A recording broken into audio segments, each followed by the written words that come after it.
Hi, everybody. We are here with two recently graduated seniors from Corning Painted Post High School, Todd Liu and Liz Hogarth.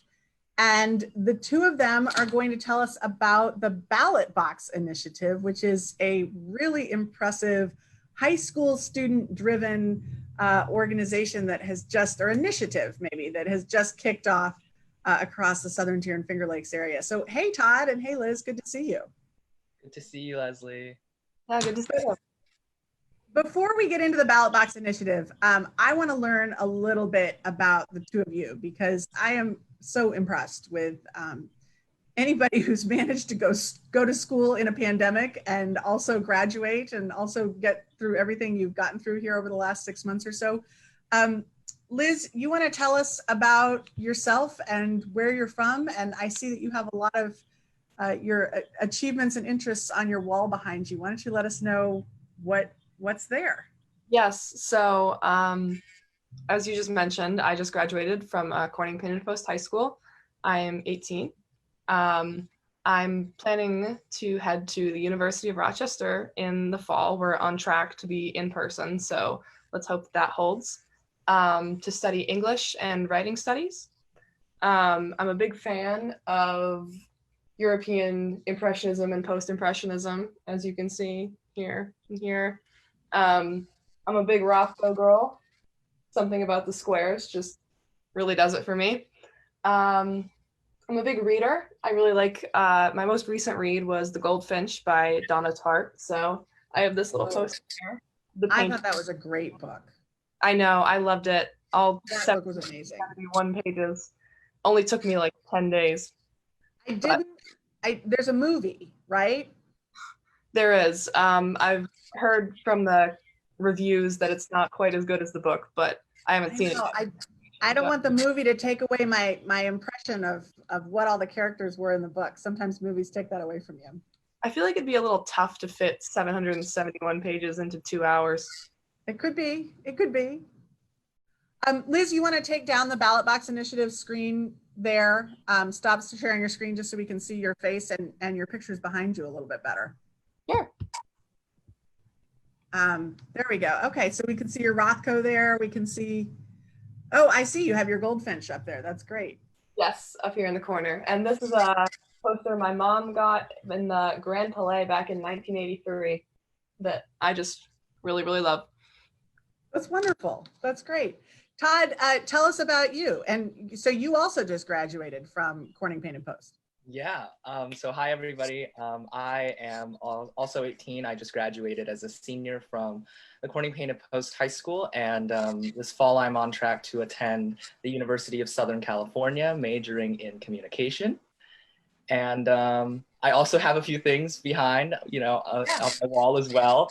If you'll see this one right here, this is one of the banners that we made for our fall musical, our senior musical, Beauty and the Beast. I played Cogsworth. If any of you came and saw it, yay, kudos to you. It was an amazing production. That was an amazing production.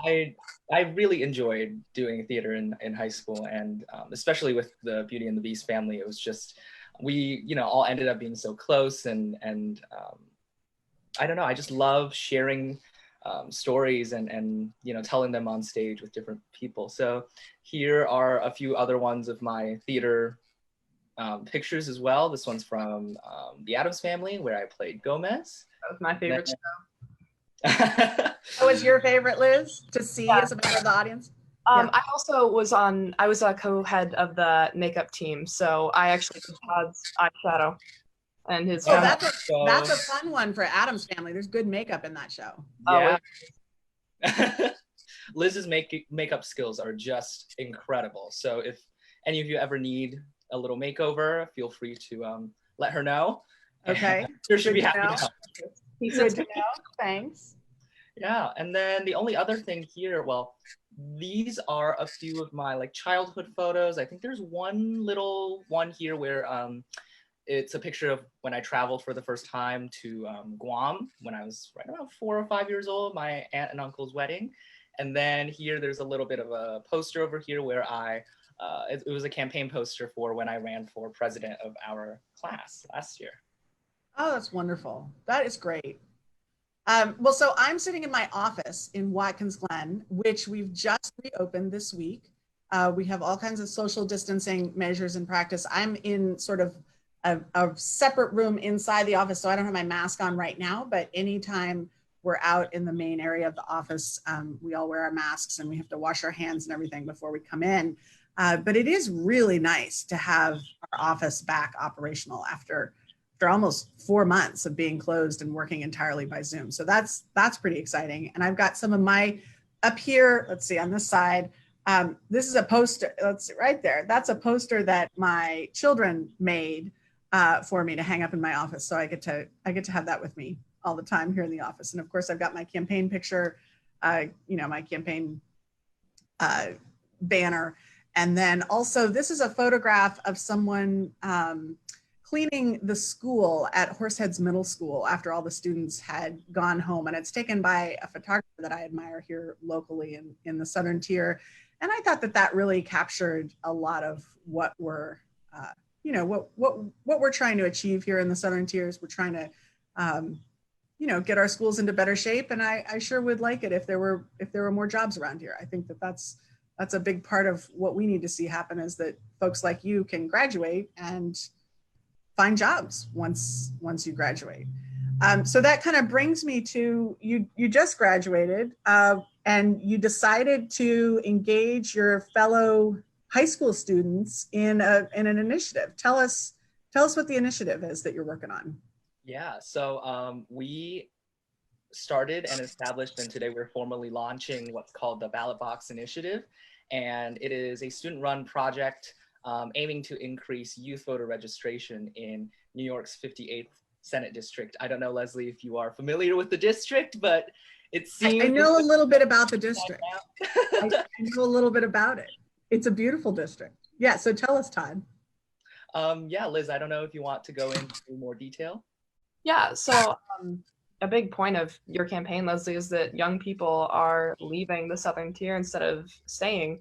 And we think that that's really kind of indicative that our legislators aren't hearing from us the way that they should. And, we think that, in government, it's the responsibility for the legislature to listen to the people. And so we're trying to get as many young voters registered and voting as possible so that we have our voices heard. Yeah, absolutely. And since we began putting together this initiative back in May, we've reached out to students from high schools all across the area. There's quite a few high schools who are equally passionate about the goal and mission of registering young voters. And as of this week, we have student representatives in 7 high schools in the district. And we are planning to continue expanding our network in the months ahead.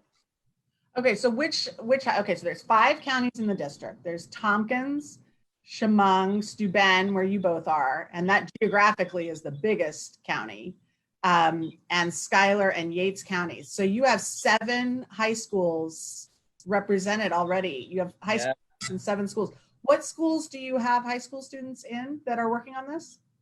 So we have Ithaca High School, we have LACS, we have New Roots, we have Notre Dame, Jasper Troopsburg, Horseheads, and Corning. Oh yes, and Corning. That's right. There you go. Yes. and Notre Dame is in Elmira, right? Yes. And Jasper Troopsburg obviously is in Jasper Troopsburg. Corning Painted Post is Corning Painted Post. Ithaca's in Ithaca. So you've kind of got a really great geographic diversity there. And so what's your goal here? Are you going to try and expand? How many high schools are there total in the district? There should be around 20, we believe. I think that's right. I'm not really sure, but yeah, there should be around 20 schools in the district. And obviously we just got started back in May. So 7 is a great starting point, but we are certainly hoping that people from, including the 7, but the rest 13 as well, if they see this Facebook Live and are interested in joining us, we really hope that they will, be able to reach out to us and get connected with us. Absolutely. That's really impressive that you just got going and you already have, especially in the summer, because I know from my own kids, you know, I have a high schooler now. I have someone who just finished freshman year, and then I have my younger daughter who's just going into middle school. And in the summer is not necessarily the time period when they're excited about doing anything remotely academic. So the fact that you have managed to find students in 7 schools who are willing and excited to participate in this, to me, that's a real testament to how impressive our young people are, that you folks, I mean, you're stepping up here. I think that's really extraordinary. It's an incredible group of kids, you know, to work with. And I mean, not even kids. I mean, I suppose young adults at this point. I mean, the effort that they've all put in is amazing. We meet, you know, once a week and sometimes even more if we have more we need to address. And I mean, everyone's bringing up these incredible points. I'm super proud of how far we've come and the planning and the resources we've put together. So, I mean, I'm with you as a 18-year-old myself. I'm surprised that we have so many kids that are so into all this right now when normally break. But the objective here is to register your fellow high school students to vote, right? That's the goal. That's a good goal. That's kind of the most basic tenet of our democracy, is that everybody gets to participate at least once in a while. When you show up at the voting booth, every single person gets to have a voice. And so for you to help your fellow students be able to exercise that opportunity is tremendous. What do you talk about when you get together once a week and chat? Well, Todd's our big leader. He's got the MC voice, and he leads us through our agendas. But we discuss the progress we've made in the past weeks. Our meetings so far have been, you know, largely planning, getting ready for this launch today.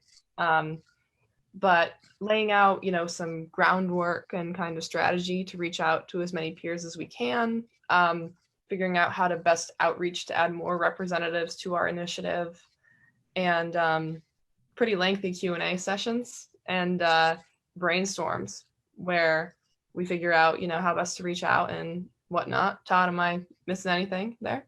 No, not really. I mean, you know, what I would say is from May up to this point, we've been planning for the arrival of this day, obviously, to formally introduce the Ballot Box Initiative to different people. And along the way, obviously, thank you so much to Leslie and your campaign for the support that you have given this initiative from the beginning. And then as we go into the later summer and then the early fall, we are hoping to, you know, really focus at the core of what our initiative is, which is to register young high school voters, and you know, continuing to hope that people who may not have received as much information about voter registration, or who may not have been interested in being registered before this, you know, special moment in time, will be able to join us and do so in the later months. And then obviously for the last month in October and November, we are hoping obviously to reach out to the different high school voters that we have registered, and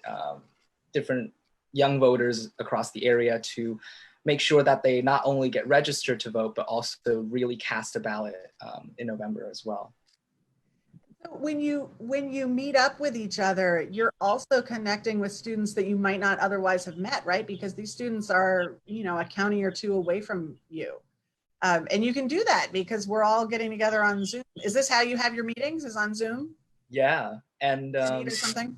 It is really special and really unique in the sense that with the exception of Liz and Sydney, who is another representative on our team, I've pretty much not met any of the other high school student members of our leadership team in person, which I think kind of is indicative of this moment in time that we are in. But you know, that's not to say that we haven't become close emotionally, or been able to support one another every single week with the meetings that we attend and with the planning that we all participate in and the work that we all put in. I think that's tremendous. I think that's really great. Okay, so how can we help? How can those of us who are out here who maybe don't have the blessing of being high school students anymore, who've moved beyond that in our lives, how can we be supportive of the work that you're doing? What do you need from us? Well, so young people, millennials, Gen Z age, make up 37% of eligible voters right now. And Gen Z themselves, which is the area we're targeting, is about 10%. And, we're also a more diverse voting bloc than ever before. So mostly really what we ask from the community is just making it clear to our young people that getting out our vote is incredibly important. It's very easy for young people to become kind of disillusioned and just expect that the government won't listen to them. But, it's been so easy in the past to overlook young voices, but, we're the ones that are going to be around the longest. So just we need to emphasize that it's important that we have a strong voice in our own futures. Yeah, absolutely. And that's really what our initiative is at its core. It's an organization aiming to empower the voices of young people within our area. And, to support this goal, to help support this goal, it would be really amazing for community leaders and community members and supporters of your campaign to really spread the word on our initiative to their friends, their family members. And this can take many different forms. It can be sharing our social media. We just launched our formal Instagram. It's Ballot Box Initiative on Instagram. And, just sharing a post on your story or sending it to one of your friends or even texting or emailing one of your neighbors or somebody in your contacts, or, even if you are not necessarily familiar or comfortable with any of that, just simply having a nice conversation with the people around you that gives them a little bit of a glimpse of who we are and what we're trying to accomplish for the community. Anything like that would really help us connect with members of the community and reach those people who may not be registered yet, but are, passionate about doing so. And so let's say somebody wants to get involved with what you're doing. Who should they contact? How should they get in touch with you? So there are a few different ways that you can reach out to us. The first would be directly on Instagram. So like I said, our Instagram account is Ballot Box Initiative. You can send us a DM, you can follow us, or anything along those lines. And you can also, we have an official Ballot Box Initiative email account. It's ballotboxinitiative@gmail.com. So if you ever want to get involved as a representative or any other means, feel free to send us an email and we will respond to you and, ask for your contact info and hopefully get you on one of our weekly Zoom meetings. That's great. That's fantastic. Do you have any particularly funny stories, or maybe if you have a sad story or something that's inspiring you to move forward? Do you have what's really pushing you to do this, or what's a particular moment that's stood out to you?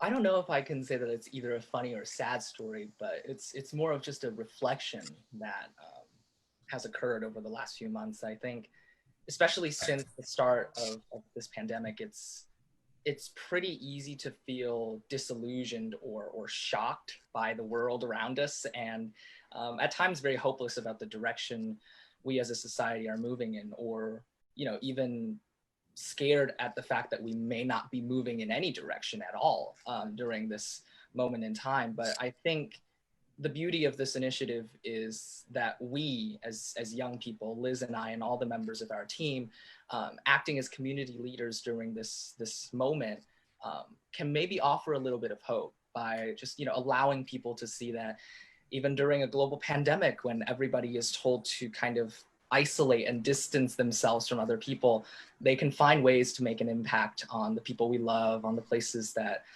we live, and on the world around us, really. And I mean, it's a lot easier to be a community leader when you're not in a pandemic, but it's definitely taught me a lot because we're all reaching out to each other in different ways now.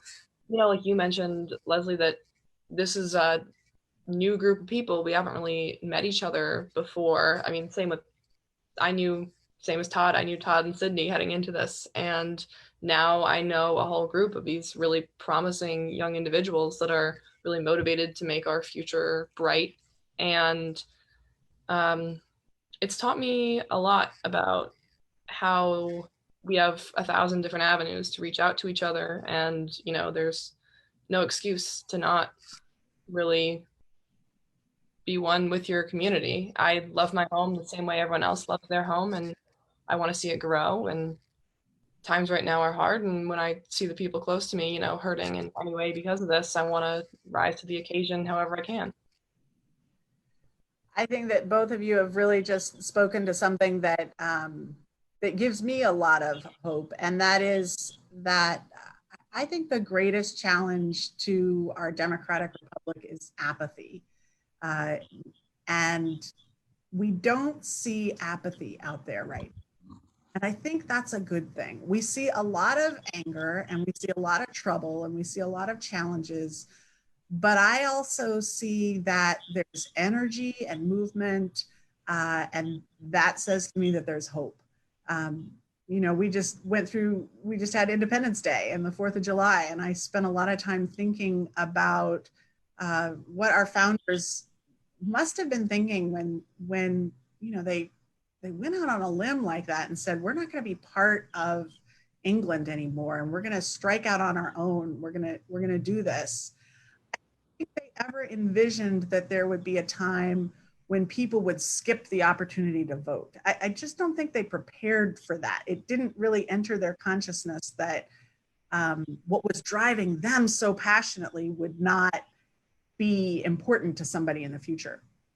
And so we don't have as many safeguards built into our system to encourage people to vote and participate as maybe would have been nice to have.